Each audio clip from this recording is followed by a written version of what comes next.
Hi, I'm Rick Lobdell, here for another article on how to use a brush. This is part 3 in my series. My first one was how to use acid stain on a border.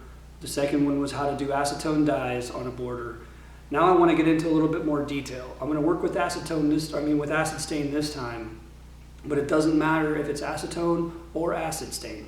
You do pretty much the same technique on this one. So my story today is how to go on a border that you make when you do a tile pattern that has borders around it. And I want to explain to you how you start and stop through these intersections so that it doesn't look like arbitrary. This isn't going to be perfect. I'm not saying that this technique is going to work every single time. You guys all know every pour of concrete is different. It's a difficult thing to kind of do. But the bottom line is where to stop and start and kind of create that modeling. You got to fake the modeling with your brush as to where you start and stop, because especially with acid stain, once you get back to that point, that line is going to be permanent. And so you're going to have to kind of fade it in a little bit. So I'm going to go about it, do the best I can, and we're going to see what the end result looks like. So again, just like the first two, we start with how to hold the brush. We want to make sure that we don't hold it back here. We don't want to hold it like this either. I've seen a few guys that have trained with me that are painting like this, and it's really hard for me to watch when I'm sitting here going with my whole arm, brushing really fast, because I know what I'm doing. So again, you don't hold it like this. You hold it like this. Remember too, how to carefully dip into it. You don't want to drip all over the place. We're doing acid again, so you don't want to get it up into the metal and mess up the metal. You don't want it pouring out. You don't want drips because you can't fix the drips. So remember, same idea. So we put it in there, and the first couple of times you do this, you're going to have to kind of get it to soak in a little bit anyway. If you remember on the last one with the acetone, you saw it just wick right up through. The acid stain doesn't do that. You don't see it up above. It just stays at the bottom until you start to break down the brush a little bit. And today I am using the Heritage acid stains, and we're using the color Coal. It's one of my favorite colors. I typically dilute about everything I use. So with this one I have 1 part acid stain to 1 part water. I do that a lot on my borders, and then typically on my main color I'll do somewhere around a 1 part stain to 5 parts water, maybe 7 parts water, depending on if I want a little bit more contrast. So we're really focused on the border today, and let's see how this goes. So I'm going to start in the corner like I always do. You do not want to make a straight line. You want to make a slight curve to it because you're creating that kind of modeling.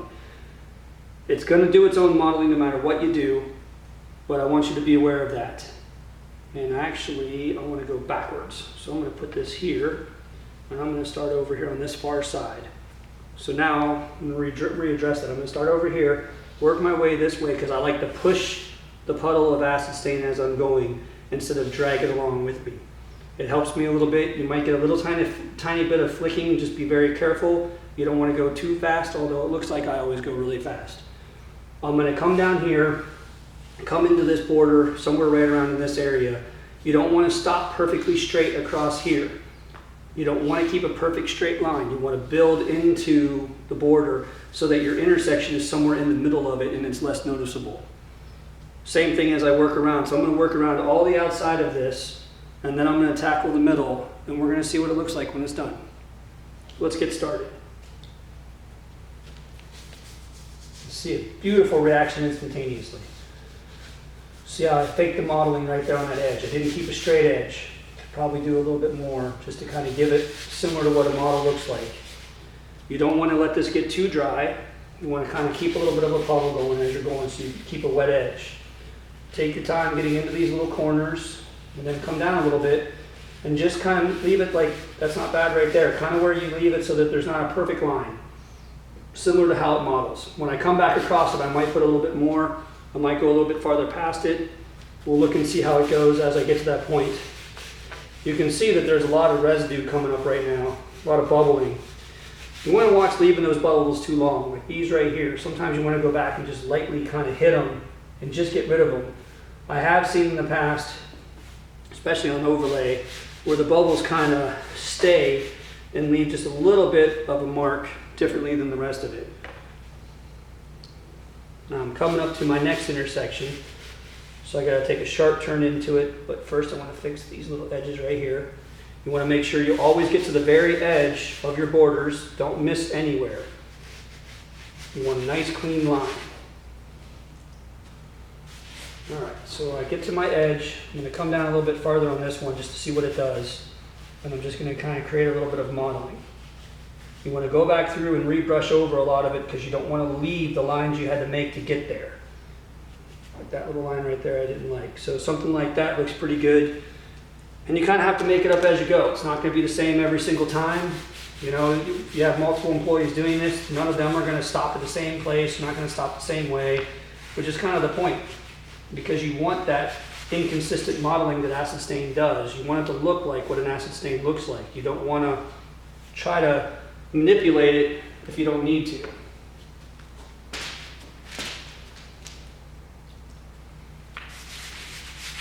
And again, I know I go fast.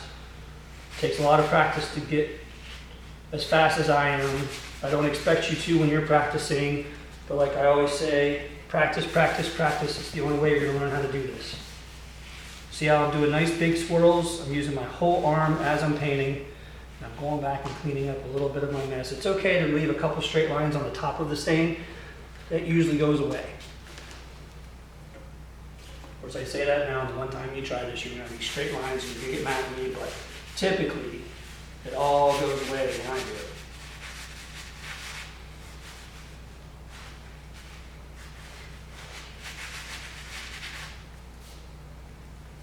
All right, one more intersection, and one more to go, and then we're going to tackle the middle. See, already I kind of like how that went. I know it's almost a straight line, but it's slightly off.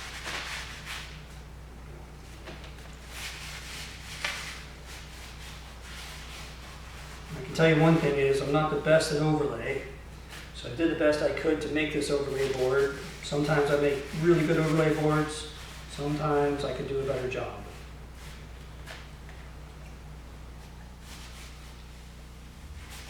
All right, coming up to the final intersection before I can finish the final line, and I don't have enough on my brush.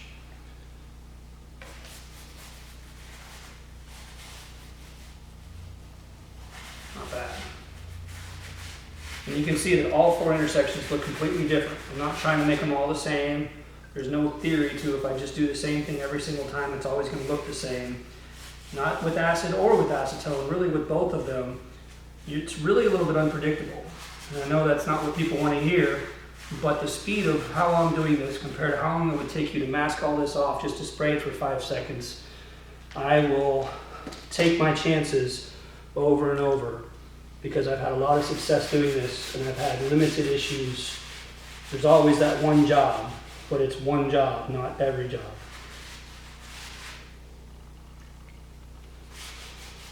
And I'm coming to where I started in the first place, so I've got to find a way to match up to the modeling that's up there. And I want to be careful not to put too much, too little. It takes a lot of material to do acid stain. You really want to keep that puddle going as you're going. So I'm going to go overlap just a little bit. We'll see how that looks.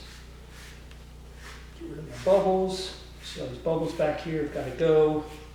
Just a quick little skim. I'm going real light when I go over the bubbles.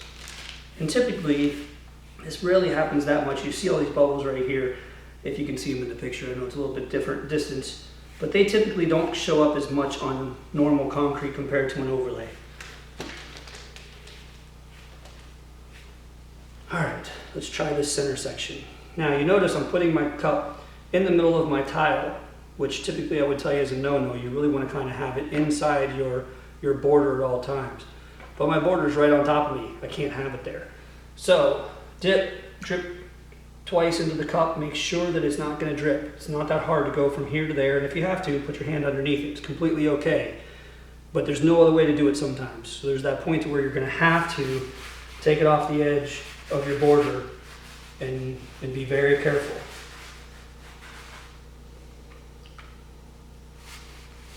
All right, now, if you're doing a big job and you come into an intersection while you're going through a lot of these, you're going to kind of want to go through the intersection. You don't want to stop like that right there and just leave it, because you will see that more than you're going to see these. So you want to make sure you get all 4 intersections and take it through them a little bit and leave them meandering however you want to kind of create that modeling. Very similar to that. And then you can go about your business finishing the rest of the work.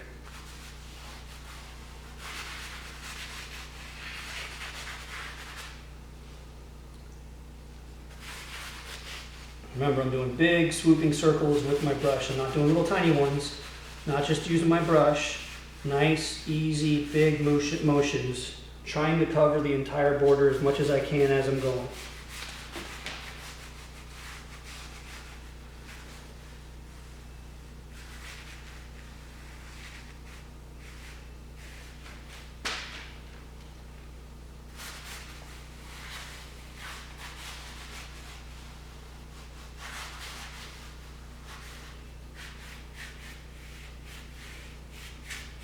And there you go, a quick little lesson on how to hand brush on a little bit more difficult design than just a basic border. All right, so here's our final look. We let it soak in for probably about 15-20 minutes. I wanted to see what it was going to do before I did a final finish. But look, I left a line here, I left a line back here, I left a line here, there, and in the corner. They're all gone. You can see my point that if you create those edges that kind of look like the modeling of the acid stain already, and you finish up just slightly past them, look at the beautiful reaction. Not a single thing was left. You cannot tell that I started in one point and finished in another. It looked great. I'm as shocked as probably you are right now. I never know if I'm going to leave a brush mark here or there. I barely ever do, but I always worry about it because it's my job to worry. But look at this. Everything came out perfect. I'm very satisfied. And once again, you can use a brush for anything and speed up your process. You don't need to mask. You just got to get confidence with a brush. Have a good day, and I'll see you next time.